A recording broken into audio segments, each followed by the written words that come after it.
Assalamualaikum warahmatullahi wabarakatuh. Pada kesempatan ini, saya ingin menyampaikan rasa syukur kepada Allah Subhanahu wa Ta'ala atas segala rahmat dan kasih sayang Allah yang telah diberikan kepada kita, dan salam salawat kepada Rasulullah Sallallahu Alaihi Wasallam. Allahumma sholli ala Sayyidina Muhammad wa ala alihi wa sahbihi wasallim. Pada kesempatan ini kita akan membahas tentang hakikat manusia. Manusia adalah makhluk ciptaan Allah yang diberikan akal, kemudian pikiran. Manusia merupakan ciptaan Allah yang mempunyai derajat yang tinggi, yang diciptakan sebagai khalifah di muka bumi ini. Itulah yang membedakan manusia dengan makhluk yang lain. Jadi dalam hal ini manusia merupakan ciptaan yang mempunyai akal, perasaan, kemudian mempunyai rasa kebahagiaan, rasa sedih, dan peduli terhadap sesama. Nah, itu yang membedakan antara manusia dengan hewan ataupun makhluk lain. Manusia mempunyai fungsi sebagai khalifah di muka bumi ini, sebagai pemimpin di muka bumi ini, pemimpin terhadap makhluk lain. Dia mempunyai ilmu pengetahuan tentang kepemimpinan itu melalui pendidikan, melalui pengalaman, melalui pengamatan, maupun melalui proses kehidupannya dalam sehari-hari berdasarkan pengalaman dan pengamatan, terutama melalui pendidikan. Jadi, dan melalui kebiasaan dari generasi ke generasi yang selanjutnya. Jadi pendidikan ini merupakan sikap atau perilaku seseorang atau kelompok mengusahakan dirinya mendewasakan manusia melalui pengajaran, pelatihan, pendidikan, pembimbingan, pertolongan yang diberikan oleh orang dewasa kepada perkembangan terhadap anak-anak, terhadap remaja, maupun terhadap sebaya ataupun terhadap orang tua. Jadi pendidikan itu berlangsung begitu saja melalui hasil pendewasaan yang dilakukan sepanjang hayat, ya, baik melalui pendidikan maupun non pendidikan. Jadi manusia adalah manusia yang mempunyai rasa penasaran, mempunyai rasa ingin tahu, dan dia selalu ingin bertanya dan selalu ingin berubah. Jadi selalu ingin ada perubahan di dalam hidupnya dan mempunyai hasrat yang tinggi untuk mengetahui segala sesuatu. Nah, atas dorongan hasrat ini, ingin tahunya ini, manusia pun bertanya tentang apa saja di sekelilingannya, ataupun bertanya kepada tentang dirinya, siapa dirinya sebenarnya. Jadi seiring dengan waktu, manusia itu menghendaki perkembangan dan perubahan. Jadi hakikatnya manusia itu bisa melalui common sense, kemudian melalui ilmu filosofis, atau melalui agama. Ini melalui sudut pandang, bisa juga melalui biologi, sosiologi, antropologi, ataupun psikologi politik. Kemudian manusia karena dia suka bertanya, tentu saja pengetahuannya itu berkembang sesuai dengan keragaman yang ilmu pengetahuan yang diperolehnya. Jadi hakikatnya adalah manusia itu berkenan dengan makhluk ciptaan Tuhan. dan mempunyai martabat, mempunyai satu kesatuan badan dan ruh sebagai makhluk sosial, sebagai makhluk yang beragama, sebagai makhluk yang berbudaya, dan sebagai makhluk yang mempunyai derajat yang tinggi. Jadi wujud manusia itu tidak dimiliki oleh hewan. Dan dia mempunyai rasa menyadari dirinya, mempunyai rasa tanggung jawab, rasa peduli, rasa menghargai apa yang telah diciptakan oleh Allah. Jadi mempunyai rasa kebebasan, rasa ingin merdeka, serta mempunyai rasa hak dan kewajiban menghayati kehidupannya selalu ingin bahagia dan tentram. Jadi manusia itu menyadari tentang keakuannya, dari aku itulah, maka timbul penyadaran diri, aku ini adalah manusia. Rasa egoisnya muncul dari keakuannya. Jadi rasa egois muncul dan rasa pedulinya juga muncul karena keakuannya itu. Jadi memiliki kemampuan untuk mengambil jarak dengan makhluk lain, karena dia menganggap dirinya, saya ini adalah khalifah di muka bumi ini, harus mampu memimpin diri saya sendiri maupun memimpin makhluk yang lain. Jadi dia menyadari dirinya sebagai makhluk yang terbaik di muka bumi ini yang diciptakan oleh Allah Subhanahu wa taala. Kemudian berkaitan dengan manusia ini terus memproses dirinya secara beransur-ansur menuju kesempurnaan melalui pendidikan. Jadi melalui pendidikan ini long life education, pendidikan seumur hidup. Manusia itu sendiri memiliki peran utama menjalankan pendidikan sebagai tanggung jawab serta tugasnya memanusiakan dirinya sendiri maupun memanusiakan orang lain di sekitarnya.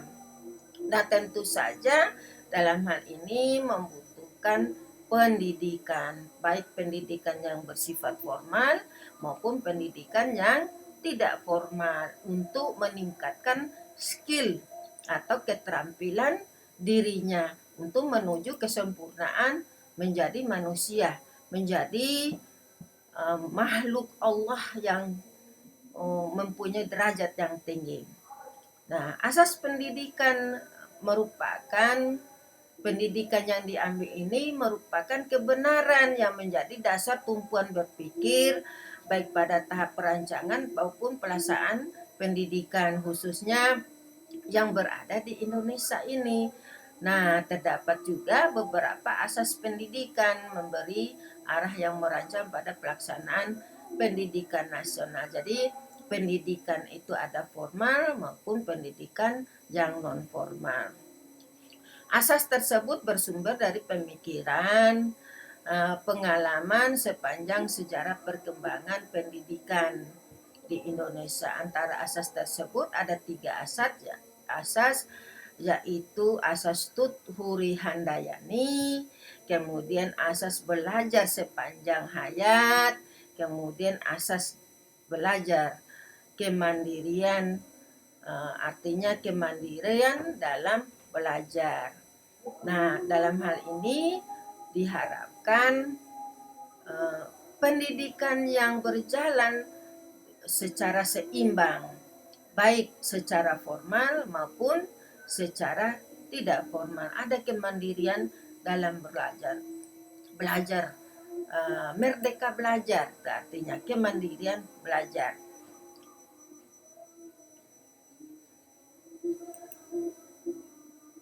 Yang dilengkapi dengan asas ing ngarso sung tulodo, kemudian ing madya mangun korso, kemudian Tuthuri Handayani. Ini adalah semboyan-semboyan yang dilakukan atau yang dianut oleh Ki Haja Dewantara, ya. Ingarso sung tulodo artinya jika berada di depan menjadi contoh. Kemudian ingarso ing madya mangun korso artinya jika berada di tengah-tengah dapat membangkitkan, kemudian berkehendak, mempunyai hasrat dan termotivasi. Kemudian tutuhuri handayani jika berada di belakang, dia mengikuti dengan penuh hati-hati, dengan awas katanya. Jadi tutuhuri handayani jika berada di belakang mengikuti dengan awas. Bahwa setiap, artinya dalam hal ini menganut faham bahwa setiap orang mempunyai hak untuk mengatur dirinya sendiri dengan mengingat persatuan dalam kehidupan umum. Kemudian pengajaran harus memberi pengetahuan yang berfaedah lahir maupun batin, dapat memerdekakan diri. Kemudian bahwa pengajaran harus berdasarkan pada kebudayaan dan kebahasaan sendiri, tidak dianut atau tidak disadur pada negara lain. Kemudian pengajaran harus tersebar luas sampai dapat terjangkau ke seluruh rakyat. Kemudian mengejar kemerdekaan hidup yang penuh lahir dan batin, diusahakan dengan kekuatan sendiri dan menolak bantuan dari siapapun yang mengikat, baik berupa ikatan lahir maupun ikatan batin. Sebagai konsekuensi hidup dengan kekuatan sendiri, maka mutlak harus membelanjai sendiri segala usaha yang dilakukan. Mendidik anak-anak perlu adanya keikhlasan lahir dan batin dalam mengorbankan segala kepentingan pribadi demi keselamatan, kebahagiaan dari anak-anak. Anak-anak ini maksudnya adalah peserta didik. Kemudian asas belajar sepanjang hayat, lifelong learning merupakan sudut pandang dari sisi lain dari pendidikan seumur hidup, yaitu lifelong education. Jadi hidup pendidikan seumur hidup ini mempunyai proses pembelajaran di sekolah seyogianya mengembang tugas sekira-kurangnya 2 misi, yakni membelajarkan peserta didik dengan efisien dan efektif dan serentak dengan meningkatkan kemampuan belajar mandiri sebagai basis belajar sepanjang hayat. Jadi kemudian asas kemandirian dalam belajar. Asas kemandirian Tutuhurin Handayani ini maupun belajar sepanjang hayat berlangsung berkaitan dengan asas kemandirian dalam belajar.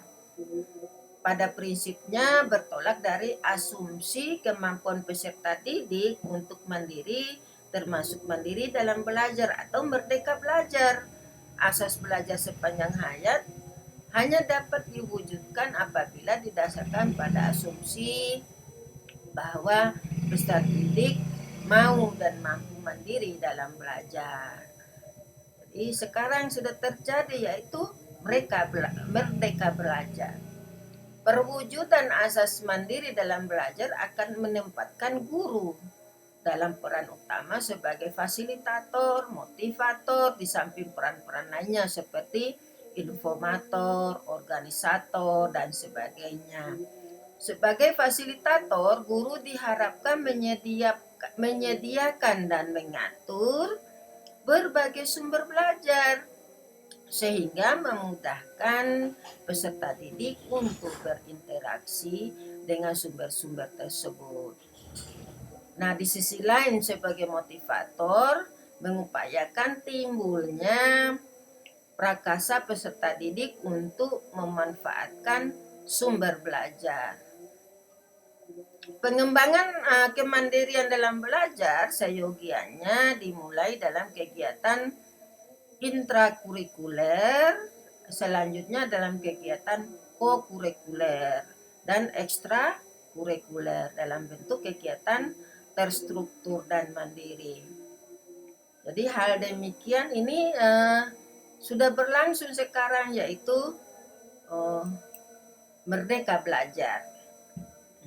Pendidikan yang berkualitas diperlukan dalam upaya mendukung terciptanya manusia yang cerdas dan mampu bersaing di era globalisasi.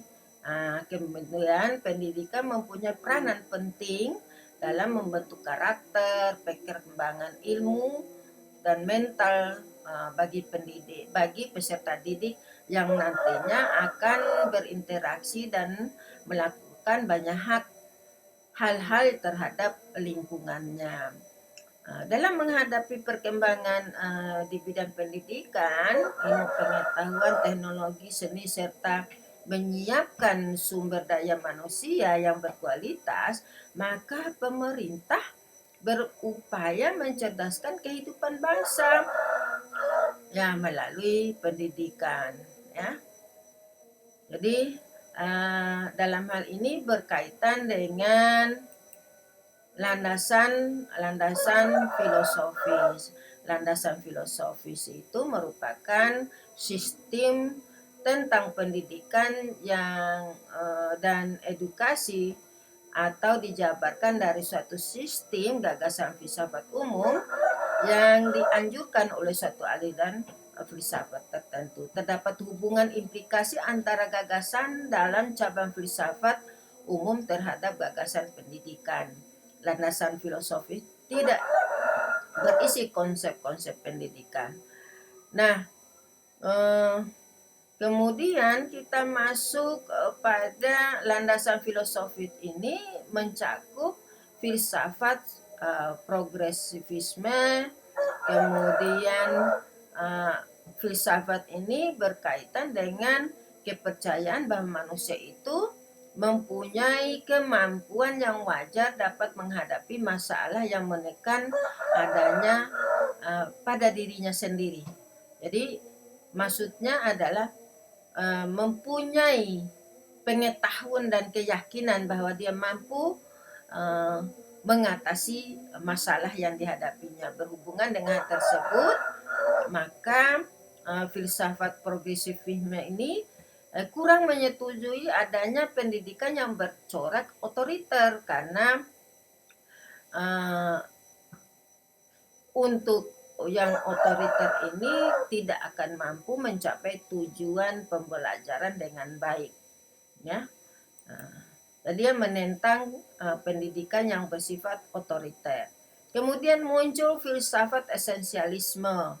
Ini artinya merupakan pendidikan yang didasari oleh nilai-nilai kebudayaan yang telah ada sejak peradaban manusia. Jadi sehingga nilai-nilai tertanam dalam warisan budaya adalah nilai-nilai kemanusiaan berbentuk secara berangsur-angsur dari dulu sampai sekarang, dan dia terbentuk secara bertahap. Itu menurut esensialisme. Kemudian kalau menurut konstruktivisme, menekan pada pengetahuan merupakan konstruk atau dibangun oleh diri kita sendiri. Jadi pembelajaran itu memberikan kesempatan kepada siswa seyogianya untuk belajar secara mandiri, secara sadar. Guru membimbingnya untuk meningkatkan pengetahuan siswa. Kemudian ada filsafat presensialisme, ya, hampir sama dengan filsafat esensialisme karena juga menekan pada kurikulum tradisional yang berpusat pada pelajaran yang pokok-pokok. Jadi dia itu secara berangsur-angsur akan terbentuk, ya, belajar secara beransur-ansur. Landasan sosiologis, manusia merupakan makhluk sosial yang mengacu pada hubungan antara individu, antara masyarakat, dan individu dengan masyarakat. Jadi aspek sosialnya melekat pada diri individu itu sendiri yang perlu dikembangkan selama perjalanan hidupnya. Kemudian kita masuk pada landasan budaya. Landasan budaya ini merupakan bagian hidup manusia yang paling dekat dengan kehidupan sehari-hari. Setiap kegiatan manusia hampir tidak terlepas dengan budaya. Kebudayaan dapat dibentuk, dilestarikan, dikembangkan melalui pendidikan. Misalnya berbicara dengan santun, kemudian melakukan hal-hal yang baik berdasarkan kebiasaan dan budaya yang baik itu perlu dipelihara. Kemudian konsep ilmu pendidikan itu adalah usaha sadar mempersiapkan peserta didik melalui kegiatan pembimbingan, pengajaran, ataupun latihan oleh si pendidik terhadap peserta didik dalam hal perkembangan jasmani dan rohani, terbentuknya kepribadian yang utama di masa yang akan datang. Jadi ilmu pendidikan merupakan sebuah sistem pengetahuan tentang pendidikan yang diperoleh melalui riset yang disajikan dalam bentuk konsep-konsep pendidikan, ya, yang merupakan pengalaman atau yang ditata secara sistematis menjadi satu kesatuan yang disebut dengan skema konseptual. Dengan demikian, isi ilmu pendidikan terbentuk dari unsur-unsur berupa konsep tentang variabel-variabel pendidikan, bagian-bagian berupa skema-skema konseptual tentang komponen-komponen pendidikan. Jadi, untuk memenuhi kebutuhan material dan mengarahkan serta mengembangkan spiritual, intelektual, dan sosialnya, manusia itu memerlukan ilmu dicapai melalui sebuah pendidikan dan pengajaran. Jadi dengan demikian konsep ilmu pendidikan adalah pengetahuan yang membicarakan masalah-masalah yang berhubungan dengan pendidikan, yaitu konsepnya memiliki objek studi, baik objek material maupun objek formal, memiliki sistematika, kemudian memiliki metode. Nah, demikianlah yang dapat saya sampaikan. Semoga bermanfaat dan selamat belajar. Semoga semuanya sukses. Alhamdulillahirobbilalamin.